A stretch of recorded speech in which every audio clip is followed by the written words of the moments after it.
जगात कुठेही जन्माला यावं, पण मरण मात्र कोल्हापुरातच यावं. कोल्हापूरमध्ये ही म्हण प्रचलित आहे. आता त्याचं एक कारण मी मागच्या व्हिडिओत तुम्हाला सांगितलेलंच आहे. तो व्हिडिओ जर तुम्ही पाहिला नसेल तर नक्की जाऊन पहा. ही म्हण म्हणत असताना एका व्यक्तीची आठवण जरूर येते. कारण त्या व्यक्तीनं अगदी जगावेगळी सेवा याच अंत्यविधीच्या साहित्याबद्दलची देऊ केली होती आणि म्हणून सुद्धा कोल्हापूरचं मरण हे समाधानकारक झालं. 1904 ते 5 या कालावधीमध्ये कोल्हापूरमध्ये प्लेगची साथ आली होती आणि त्यावेळेला मृत्यूचं प्रमाण हे प्रचंड प्रमाणात वाढलं होतं.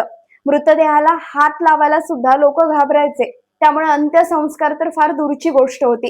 या सगळ्या परिस्थितीचा काही लोकांनी गैरफायदा सुद्धा घ्यायला सुरुवात केली. म्हणजे अंत्यविधीचा साहित्याचे दर अगदी दुप्पट तिप्पट लावले.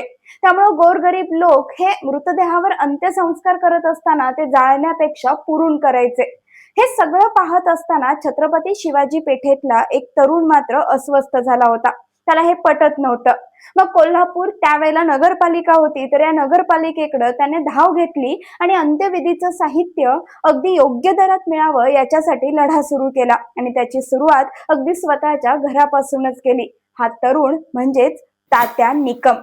अगदी 2 उभ्या काठ्या, आडव्या 5 काठ्या, गवताच्या पेंड्या, काळं मडगं, त्यासोबतच पांढरी कापड हे सगळं साहित्य ते आपल्या घरातूनच लोकांना देऊ लागले. ना नफा ना तोटा या बेसवर त्यांनी ही सेवा सुरू केली. अगदी रात्री अपरात्री कुणीही कधीही दार ठोठावलं तरी सुद्धा ते या सेवेसाठी तत्पर असायचे. अंत्यविधीचं साहित्य यांच्या घरात मिळते म्हटल्यावर यांचं घर हे अशुभ म्हणून बऱ्याच लोकांनी यांच्या घरी येणं जाणं टाळलं होतं.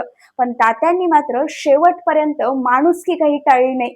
त्यांची हीच जगावेगळ्या सेवेची परंपरा त्यांचे नातू आता राजेंद्र निकम हे पुढे जपताना दिसतात.